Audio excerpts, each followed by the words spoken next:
Kotri barrage के पानी के वकड़ में वाह जो सिलसिलो जारी है। कोटड़ी बैराज वट पानी जो मथों वकरो 3,15,886 क्यूसेक थी वियो, जॾहिं त हेठां वकरो 2,95,931 क्यूसेक रिकॉर्ड किया है। इन ख़बर का अवां के आगाह न पिया हलूं त कोटड़ी बैराज के पानी के वकड़नि में वाह जो सिलसिलो जारी है। कोटड़ी बैराज वट पानी जो मथों वकरो 3,15,886 क्यूसेक थी वियो, जॾहिं त हेठां वकरो 2,95,931 क्यूसेक रिकॉर्ड किया है। इन ख़बर का अवां के आगाह न पिया हलूं त कोटड़ी बैराज ते पानी के वकड़नि में वाह जो सिलसिलो जारी है।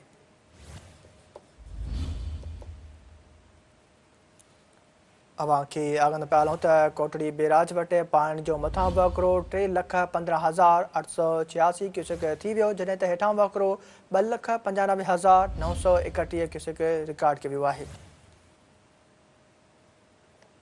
अहम ख़बर का अवां के आगाह न पिया हलूं त कोटड़ी बैराज ते पानी के वकड़ में वाह जो सिलसिलो जारी है।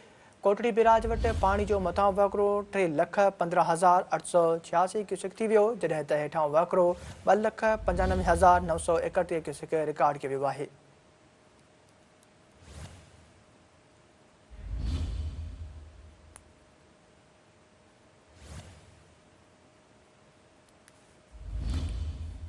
इन ख़बर का अवां के आगाह न पिया हलूं त कोटड़ी बैराज ते पानी के वकड़ में वाह जो सिलसिलो जारी है। इन हवाले से वधीक असां टेलीफोन लाइन ते मौजूद है कोटड़ी खां न्यूज़ रिपोर्टर इस्माइल बारीजो। जी इस्माइल बारीजो, कहिड़ा तफ़सील आहिनि? कोटड़ी बैराज ते पानी के वकड़ में वाह जो सिलसिलो जारी है।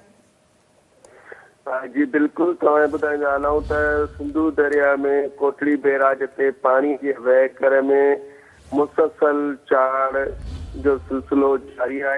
हेठें दर्जे की बोर्ड डिक्लेयर पिण कई वई है। कोटड़ी बैराज वटि ताज़ो वहिकिरो अपर स्ट्रीम में 3,15,886 क्यूसिक रिकॉर्ड किया वियो है। अहिड़ीअ तरह सां सिंधु दरिया के कोटड़ी डाउन स्ट्रीम में 2,95,931 क्यूसिक कयो पियो वञे।